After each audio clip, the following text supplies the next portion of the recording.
ನಮಸ್ಕಾರ ವೀಕ್ಷಕರೇ, ಮಹಾಯುದ್ಧ ನ್ಯೂಸ್ಗೆ ಸ್ವಾಗತ. ಪಂಚಭೂತಗಳಲ್ಲಿ ಲೀನರಾದ ಸಚಿವ ಡಿ ಸುಧಾಕರ್. ಜೈನ ಮುಕ್ತಿಧಾಮದಲ್ಲಿ ಡಿ ಸುಧಾಕರ್ ಚಿತೆಗೆ ಅಗ್ನಿಸ್ಪರ್ಶ ಮಾಡಿದ ಪುತ್ರ ಸುಹಾಸ್. ಶ್ವಾಸಕೋಶದ ಸೋಂಕು ಹಾಗೂ ಅನಾರೋಗ್ಯದ ಹಿನ್ನೆಲೆಯಲ್ಲಿ ಬೆಂಗಳೂರಿನ ಕಿಮ್ಸ್ ಆಸ್ಪತ್ರೆಯಲ್ಲಿ ಭಾನುವಾರ ನಿಧನರಾದಂತಹ ಯೋಜನೆ ಮತ್ತು ಸಾಂಖ್ಯಿಕ ಹಾಗೂ ಚಿತ್ರದುರ್ಗ ಜಿಲ್ಲಾ ಉಸ್ತುವಾರಿ ಸಚಿವ ಡಿ ಸುಧಾಕರ್ ಅವರ ಅಂತ್ಯಕ್ರಿಯೆ ಸೋಮವಾರ ಚಳ್ಳಕೆರೆ ನಗರದ ಜೈನ ಮುಕ್ತಿಧಾಮದಲ್ಲಿ ಸರ್ಕಾರಿ ಗೌರವಗಳೊಂದಿಗೆ ನೆರವೇರಿತು. ಪೊಲೀಸ್ ಇಲಾಖೆ ವತಿಯಿಂದ ಮೃತರ ಗೌರವಾರ್ಥ 3 ಸುತ್ತಿನ ಕುಶಾಲತೋಪು ಮತ್ತು ಸಿಡಿಸುವ ಮೂಲಕ ಗೌರವ ವಂದನೆ ಸಲ್ಲಿಸಲಾಯಿತು. 1 ನಿಮಿಷದ ಕಾಲ ಮೌನಾಚರಣೆ ಕೂಡ ಆಚರಿಸಲಾಯಿತು. ಸರ್ಕಾರಿ ಗೌರವದ ಬಳಿಕ ಮುಖ್ಯಮಂತ್ರಿ ಸಿದ್ದರಾಮಯ್ಯ ಅವರ ರಾಷ್ಟ್ರಧ್ವಜವನ್ನು ಸುಧಾಕರ್ ಪತ್ನಿ ಹರ್ಷಿಣಿ ಸುಧಾಕರ್ ಅವರಿಗೆ ಹಸ್ತಾಂತರ ಮಾಡಿದರು.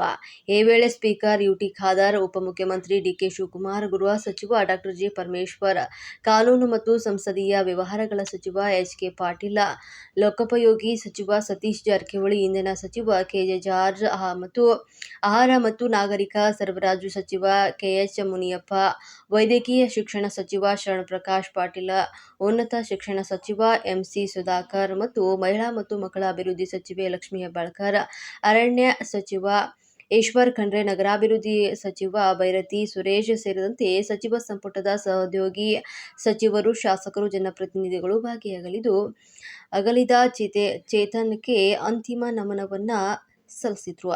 ಅಂತ್ಯಕ್ರಿಯೆಗೂ ಮುನ್ನ ಸಾರ್ವಜನಿಕರ ಅಂತಿಮ ದರ್ಶನಕ್ಕಾಗಿ ನಗರದ ಎಚ್ಪಿಸಿಸಿ ಪ್ರಥಮ ದರ್ಜೆಯ ಕಾಲೇಜಿನ ಕ್ರೀಡಾಂಗಣದಲ್ಲಿ ಇರಿಸಲಾಗಿದ್ದ ಪಾರ್ಥಿವ ಶರೀರವನ್ನು ನಗರದ ಮೆರವಣಿಗೆ ಮೂಲಕ ಜೈನ ಮುಕ್ತಿಧಾಮಕ್ಕೆ ಒಯ್ಯಲಾಯಿತು.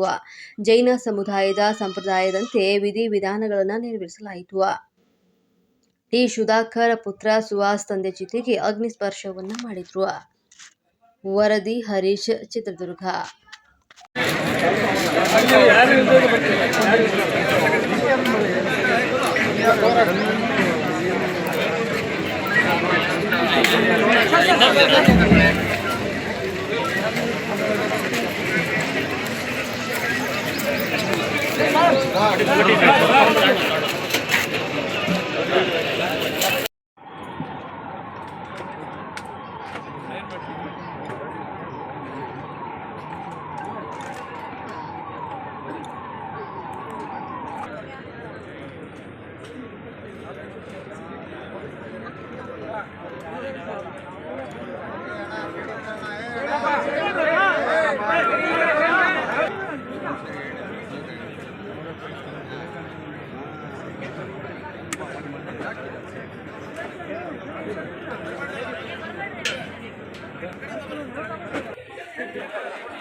ಕಲಾವಿದರೊಂದಿಗೆ ವಿಶೇಷವಾದಂತಹ ಅನುಬಂಧವನ್ನು ಹೊಂದಿದ್ದವರು ಶ್ರೀಯುತ ಡಿ ಸುಧಾಕರ್ ಅವರು. ಅವರ ಅಗಲಿಕೆ ಸಾಹಿತ್ಯ ವಲಯದಲ್ಲಿ, ಬರಹಗಾರ ವಲಯದಲ್ಲಿ ಕೂಡ ಗೌರವ ತರಿಸಿದೆ. ಕರ್ನಾಟಕ ಸರ್ಕಾರದ ಜಾನಪದ ಅಕಾಡೆಮಿಯ ಸದಸ್ಯ ಸಂಚಾಲಕರಾದಂತಹ ಶ್ರೀಯುತ ಡಾಕ್ಟರ್ ಮಲ್ಲಿಕಾರ್ಜುನ್ ಕಲವರಲ್ಲಿಯವರು ಕೂಡ ತಮ್ಮ ವಿಷಾದದ ಮಾತುಗಳನ್ನು ಮಾಧ್ಯಮದಲ್ಲಿ ಹಂಚಿಕೊಂಡಿದ್ದಾರೆ. ಹಾಗೆ ಪ್ರೊಫೆಸರ್ ಹಂಪ ನಾಗೇಂದ್ರವರು ಕೂಡ ತಮ್ಮ ಮಾತುಗಳನ್ನು ಹಂಚಿಕೊಂಡಿದ್ದಾರೆ. ಅಂದರೆ ಸಾಹಿತ್ಯ ವಲಯದಲ್ಲಿ ಕೂಡ ಪ್ರೋತ್ಸಾಹಕವಾಗಿ ಕೆಲಸವನ್ನು ಮಾಡುವಂತಹ ಶ್ರೀಯುತ ಡಿ ಸುಧಾಕರ್ ಅವರು ಅಪಾರವಾದಂತಹ ಶಿಕ್ಷಣ ಪ್ರೇಮಿಯಾಗಿದ್ದಂಥವರು. ಚಳ್ಳಕೆರೆ ಎಚ್ಪಿಸಿಸಿ ಪ್ರಥಮ ದರ್ಜೆ ಕಾಲೇಜಿನ 1.5 ಕಿಲೋಮೀಟರ್ ವ್ಯಾಪ್ತಿಯ ಆವರಣದ ಗೋಡೆಯನ್ನು ನಿರ್ಮಾಣ ಮಾಡುವ ನಿಟ್ಟಿನಲ್ಲಿ ಶ್ರಮಿಸಿದರು. ಹಾಗೆ ಹಿರಿಯೂರಿನ ವಾಣಿ ಸಕ್ಕರೆ ಸರ್ಕಾರಿ ಪ್ರಥಮ ದರ್ಜೆ ಕಾಲೇಜಿನ ಭೌತಿಕ ಮತ್ತು ಭೌತಿಕ